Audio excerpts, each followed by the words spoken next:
Assalamualaikum warahmatullahi wabarakatuh. Kami dari kelompok 2 Praktikum 1 Desain Pengalaman Pengguna, akan memaparkan hasil proyek kami yang berjudul Walkdeck, yaitu sebuah aplikasi pembelajaran bahasa. Boleh di next. Kami terdiri dari 4 orang, ada Adam Nafal, Muhammad Abiyan Putra Wibowo, Rafiq Muhammad Faras, dan saya sendiri, Muhammad Rifan Adnan. Boleh di next. Oke, jadi di sini ada pembagian tugas. Yang pertama dari saya aja, Adam Naufal. Jadi saya juga berkontribusi dalam ya kolaborasi FitJam seperti yang lain. Saya juga melakukan wawancara, user persona, user journey, map, brainstorming. Itu adalah tugas kelompok yang kita semua kerjakan. Jadi saya masuk dan juga membantu membuat lo-fi, hi-fi, dan juga prototyping. Dan juga saya yang pada akhirnya membuat maze-nya. Next, Raffi Pak, ya. ya. Em, Bagian yang saya kerjakan itu sama kurang lebih sama seperti yang lain, berkolaborasi dengan Big Jam, melakukan wawancara, membuat persona dan user journey, dan juga melakukan brainstorming. Lalu membantu dalam membuat lo-fi, hi-fi, prototype, dan juga base-nya. Dan saya yang membuat form untuk survei. Oke, selanjutnya. Oke, selanjutnya saya sendiri Muhammad Abim Putribo. Seperti yang lainnya, saya juga kolaborasi dalam FitJam, dalam wawancara juga. Jadi kita semua kebagian tugas dalam wawancara, user persona, user journey, kita sama-sama membuat dalam FitJam tersebut. Lalu juga saya juga membantu untuk membuat lo-fi dan juga hi-fi, lalu juga membuat prototype, menentukan prototyping. Lalu juga saya juga sendiri menentukan color palette untuk aplikasi kami. Dan saya Rifat juga sama seperti yang lain ikut pembuatan Lofi, Hi-Fi, dan prototyping. Dan juga menentukan alur dari aplikasi. Boleh di next. Berikutnya ada latar belakang. Di era di era digital saat ini, kebutuhan untuk menguasai bahasa asing semakin meningkat, baik untuk keperluan akademik, karir, maupun komunikasi global. Mahasiswa dan generasi muda cenderung mencari metode belajar yang fleksibel, menarik, dan sesuai dengan gaya hidup mereka yang serba cepat dan terhubung secara digital. Aplikasi pembelajaran bahasa berbasis teknologi, khususnya khususnya yang didukung oleh kecerdasan buatan atau AI, menjadi solusi populer karena mampu menghadirkan pengalaman belajar yang lebih interaktif, personal, dan adaptif. Pengguna dapat belajar kapan saja dan di mana saja tanpa harus terikat pada kelas formal. Namun, banyak aplikasi saat ini masih menghadapi tantangan seperti metode belajar yang monoton, kurangnya elemen gamifikasi, serta pengalaman yang terasa kaku dan tidak natural. Hal ini dapat mengurangi motivasi pengguna dalam jangka yang panjang. Dan oleh karena itu, maka pengembangan aplikasi pembelajaran bahasa perlu difokuskan pada peningkatan pengalaman pengguna, personalisasi keamanan data, serta integrasi fitur-fitur yang menyenangkan dan memotivasi. Berikutnya, oke, di sini ada empatis pada pada tahapan ini tuh sangat penting karena di sinilah kami benar-benar berusaha memahami pengguna secara menyeluruh, bukan hanya apa yang mereka katakan, tetapi juga apa yang mereka pikirkan, rasakan, dan lakukan. Yang pertama, kami mulai dengan wawancara yang bernarasumber dari 5 orang. Kemudian, setelah kami mengumpulkan dan mengelompokkan hasil kemudian setelah melakukan proses wawancara dengan beberapa calon pengguna, kami mengumpulkan berbagai insight dan respon yang mereka sampaikan.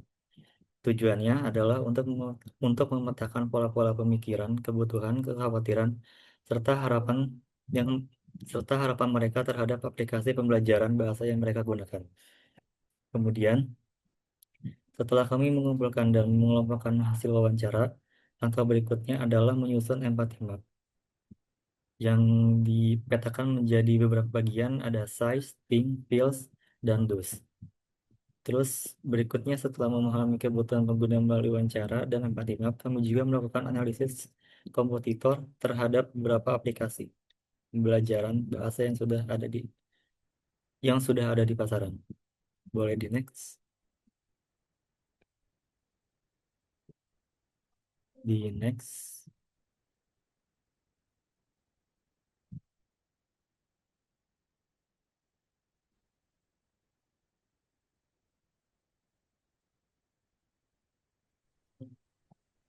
Berdasarkan usaha personal Rasputin yang merupakan seorang mahasiswa ilmu komputer berusia 20 tahun.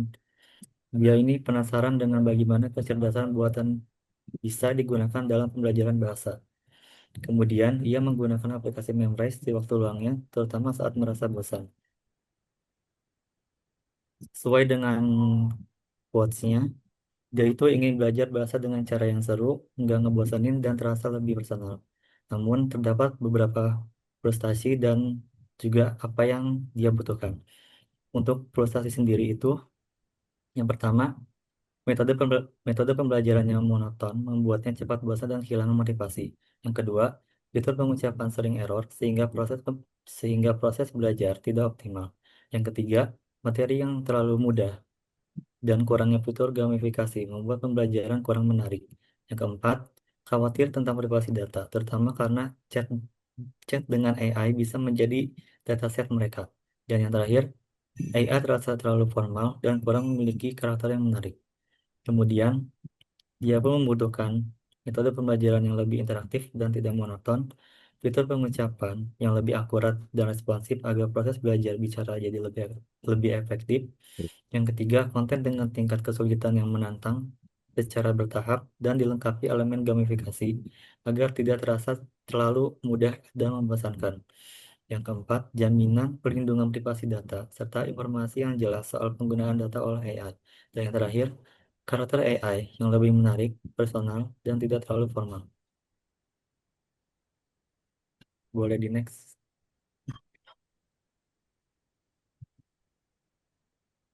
Oke, selanjutnya adalah bagian masalah setelah tadi dari hasil wawancara dan juga dari user persona.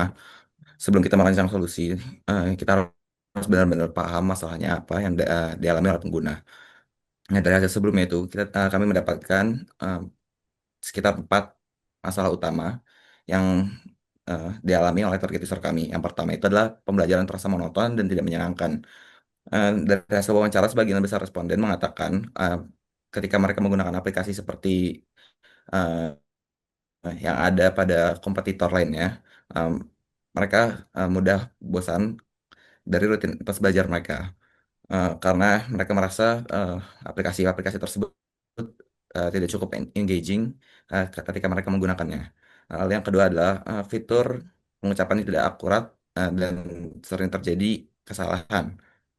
Eh, Terkadang masalah teknis juga muncul. Eh, Beberapa responden ketika diwawancara menyebut fitur kadang tidak bekerja dengan baik, ya, yang menghambat proses belajar mereka.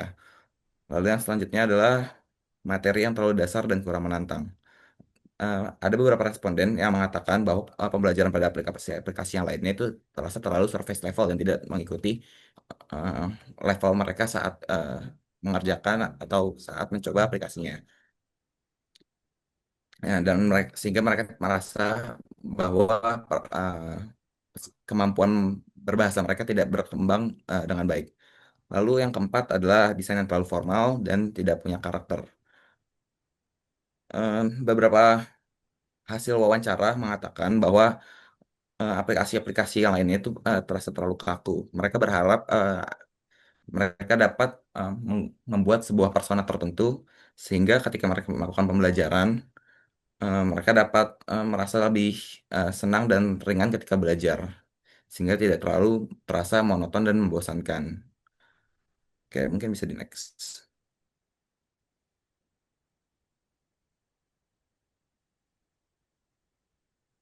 Oke, selanjutnya adalah bagian tujuan dan juga manfaatnya. Setelah mengetahui masalah-masalah sebelumnya, eh, kami merumuskan 3 tujuan utama untuk merancang solusi eh, yang tidak hanya efektif tapi juga terasa menyenangkan dan berkesan bagi pengguna nantinya. Tujuan pertama adalah membuat interface yang menyenangkan dan tidak membosankan dengan tampilan-tampilan visual yang nantinya berwarna dan juga karakter-karakter yang ekspresif. Tas-tas yang diberikan nanti akan dalam eh, menggunakan sebuah konsep yang personal untuk penggunanya. Lalu juga menambahkan elemen interaktif dan juga gamifikasi. Gamifikasi yang kami buat itu seperti flashcards, sistem poin, reward, shop, streak, dan juga achievement yang dapat didapatkan oleh pengguna ketika nanti mereka menggunakan aplikasinya untuk mempertahankan motivasi belajar mereka. La- Lalu mendesain AI dengan karakter yang relatable dan tidak kaku. Nantinya chatbot tidak hanya menjawab pertanyaan, tetapi bisa menjadi karakter-karakter yang bisa dipilih pengguna. Misalnya, eh, user memilih chatbotnya itu menjadi ayah atau jadi teman, atau mungkin seorang samurai gitu.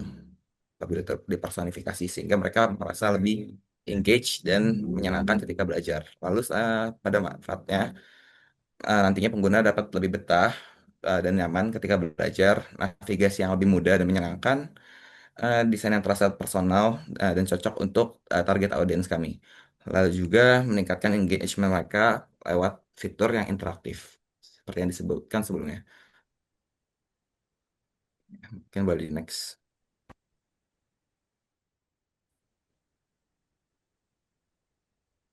Oke, untuk menghasilkan solusi yang relevan dan efektif, ini adalah beberapa tahap yang kami lakukan un- eh, pada tahap ideasi atau ideate. Yang pertama kami melakukan impact effort matrix. Kami fokus untuk memilih kepada ide-ide yang berdampak besar dan mudah yang dilakukan. Lalu kedua kami juga melakukan brainstorming. Kami mengumpulkan banyak ide dari hasil pemikiran kami eh, dan juga berdasarkan dari feedback user sebelumnya. Seperti AI yang bisa berubah persona dan juga fitur-fitur gamifikasi lainnya. Lalu ada juga solution mapping eh, dan untuk memilih solusi-solusi dari brainstorming sebelumnya dan juga ada How Might We. How Might We itu kurang lebih seperti how might we make an app that could be less formal and more enjoyable to the users.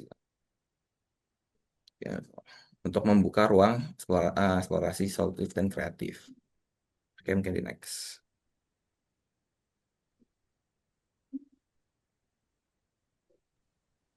Oke, selanjutnya adalah goal and text dari user persona yang kami buat. Untuk goalnya, untuk goal penggunanya itu adalah Rasputin ingin belajar. eh Rasputin adalah seorang mahasiswa yang ingin belajar bahasa Inggris menggunakan learning app, tapi juga suka untuk membuat pembelajarannya menjadi seru. Dan task yang akan dilakukannya adalah dia akan masuk ke halaman utama dan menyelesaikan level-levelnya, level pertama percakapan dengan chatbot. Nah, di sini dia akan mulai belajar dan mengasah uh, skill bahasanya. Lanjutnya, ia akan masuk ke fitur flashcard untuk mereview pembelajarannya eh, yang sudah ia pelajari sebelumnya. Dan juga menambah skor-skor dan juga poin dari bermain game flashcard itu.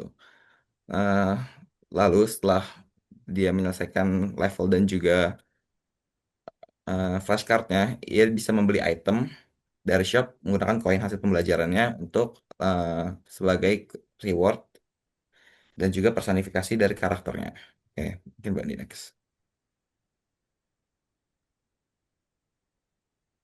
Oke. Selanjutnya mungkin kita bisa coba langsung ke prototyping aja kali ya. Gimana sih cara si Rasputin ini bisa menyelesaikan segala tas yang diberikan? Ya, boleh ke Figma boleh. Oh, oh ya sebelumnya juga ini ada Lo-Fi yang kita bikin.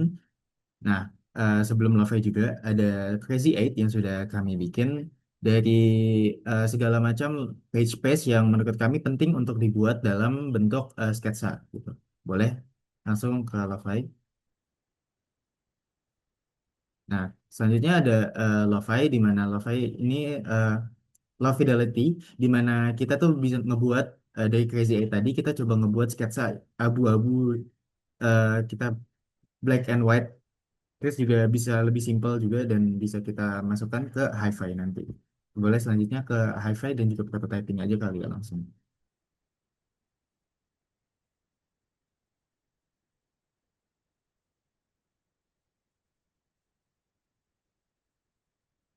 Boleh langsung ke prototyping.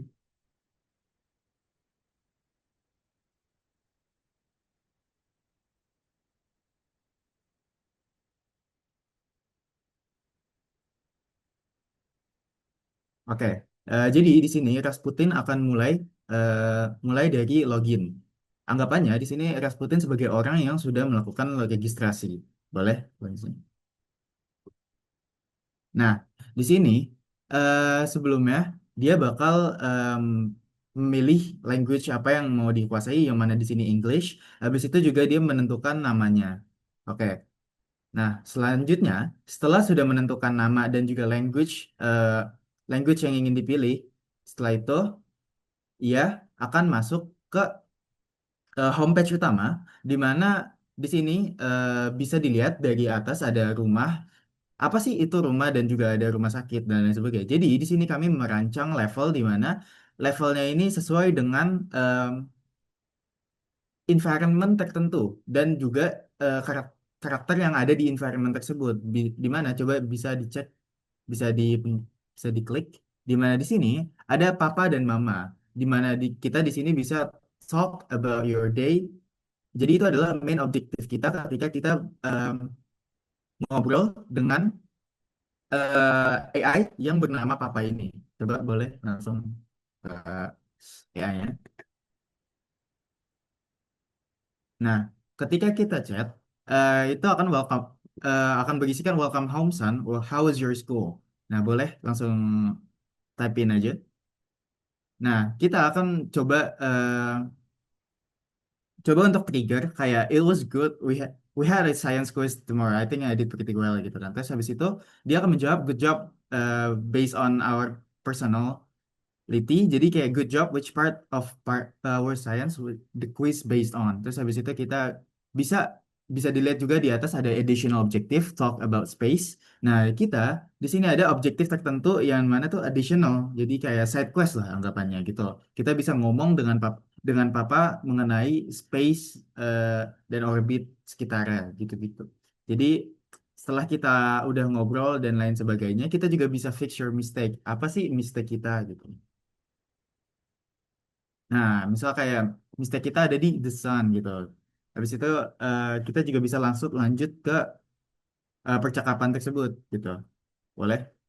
Next aja.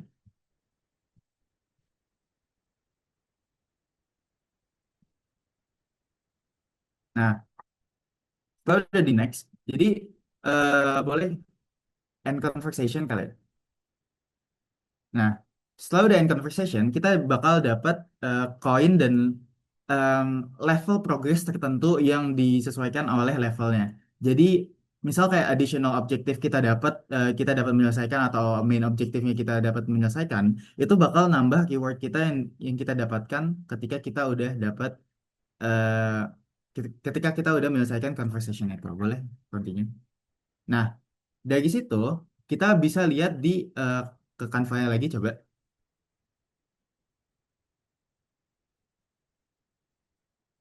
Nah, di sini what does the user see? Jadi apa sih yang user lihat tadi? Nah, jadi halaman utama ini akan menampilkan fitur utama waktu top yaitu yaitu chat with AI dengan berdasarkan level tertentu gitu.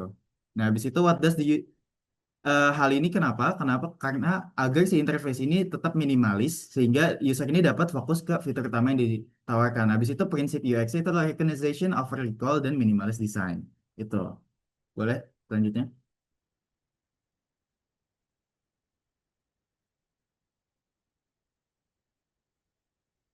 Oke, di sini ada tes tuh yang mana kita akan memulai belajar dengan AI. Eh boleh langsung ke ininya, ke, ke halaman flashcard kali ya. Nah, di sini ada flashcard di mana kita bisa apa sih apa kabar itu dalam bahasa Inggris. Jadi kita suruh menebak dan ini akan tingkat kesusahannya akan seiring berjalannya waktu akan makin susah sesuai dengan level berapa kita memainkannya. Jadi kayak apa kabar? Berarti kan how are you? Boleh coba kita input jawabannya. Nah, di sini selamat datang misal apa? selamat datang apa sih dalam bahasa Inggris gitu, welcome. Oke. Jadi ini hanya level pertama.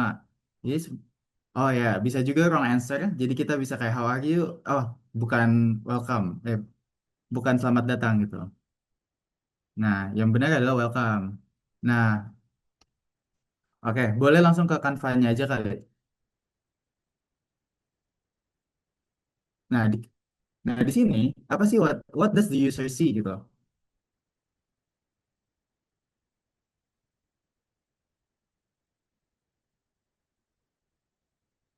Nah, apa sih yang user tampilkan gitu?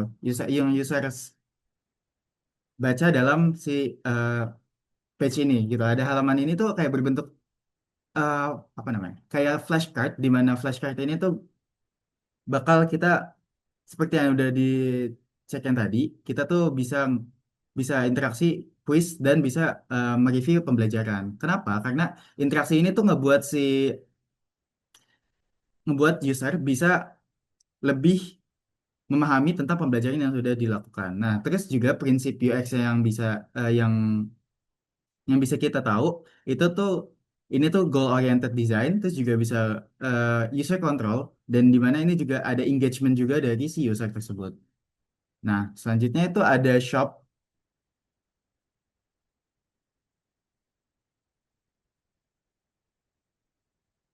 Oke, jadi di sini cepet aja. Apa sih shop itu?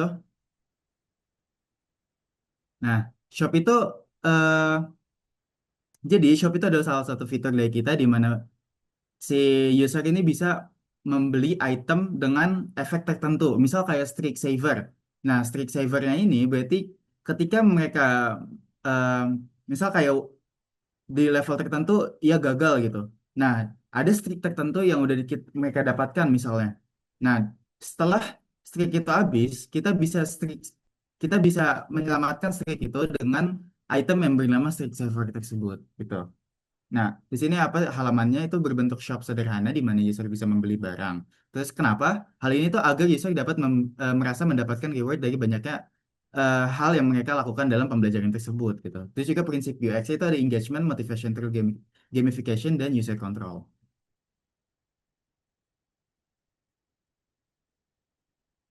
Nah, di sini ada di prototype-nya di mana kita akan membuka halaman shop. Nah, di sini ada item yang bisa kita beli. Nah, ini ada item yang udah kita punya, boleh ke shopnya. Nah, di sini ada shop di mana ada Streak Saver, Twice Point Potion, terus juga ada outfit yang bisa kita beli untuk mempersonalisasi dari tiap-tiap user gitu. Nah, boleh coba beli Streak Saver.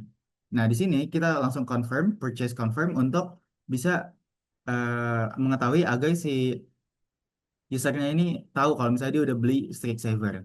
Gitu. Oke, boleh dilanjutkan ke Canva-nya lagi. Nah, selanjutnya akan dilanjutkan oleh rekan saya. Oke, jadi di sini kami sudah membuat maze. Uh, ini saya langsung jelaskan aja ya hasil-hasil prototype testingnya. Untuk pembuatan akun yang kami buat saja di awal karena tidak apa, ini tidak ada yang mendapat masalah. 100% sukses rate, misclick rate-nya bisa dilihat ini mereka mencoba ya mencat-mencat aja dan mencoba Google sign in padahal bisa lewat sign up juga gitu. Jadi misclick rate-nya itu bukan misclick rate yang mereka membingungkan, emang apa nature dari prototype tersebut seperti itu karena bisa pencet banyak hal.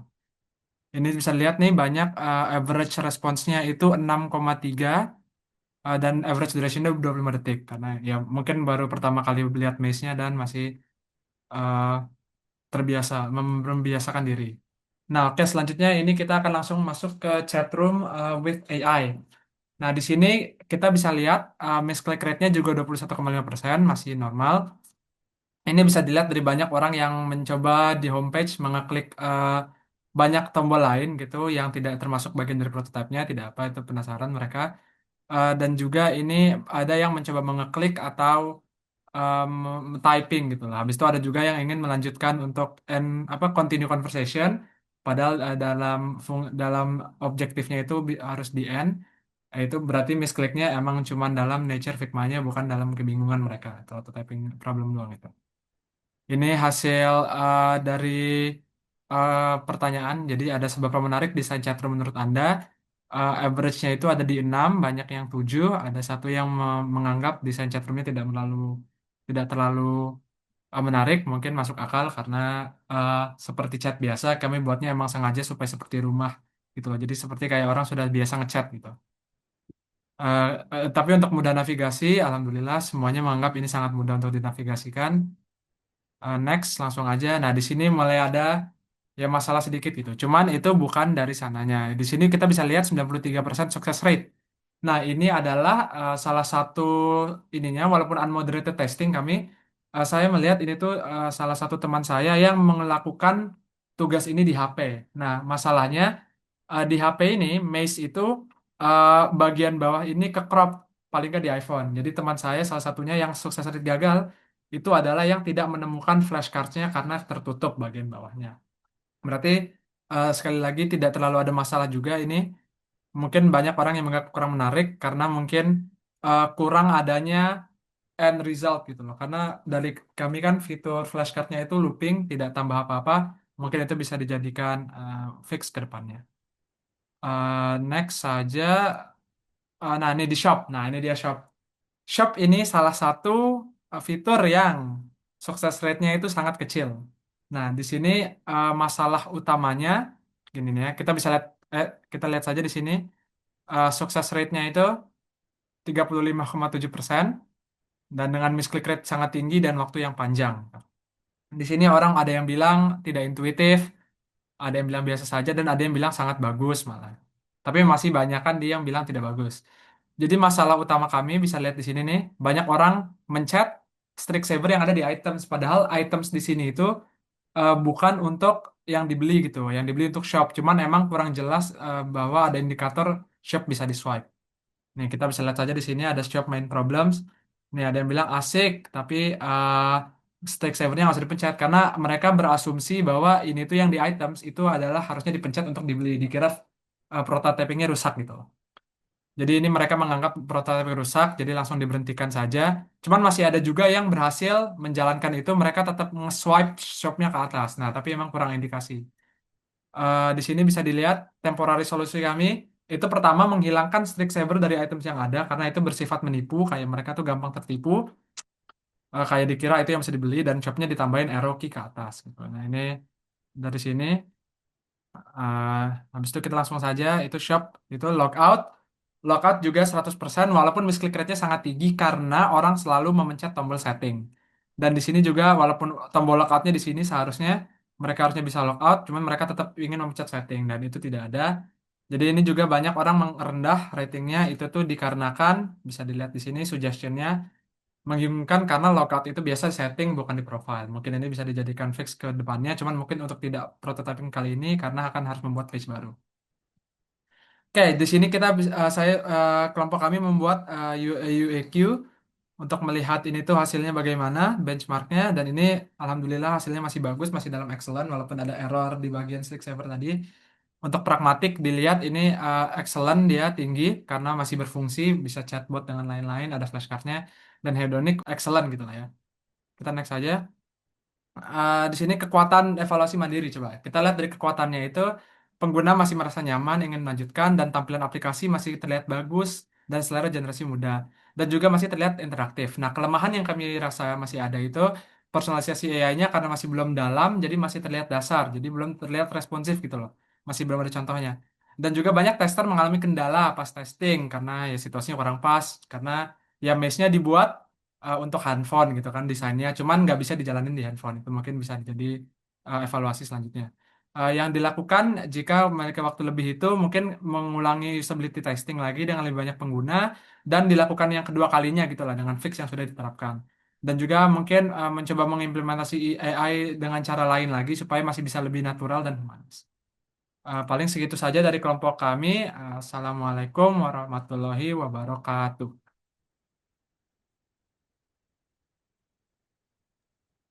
Oh.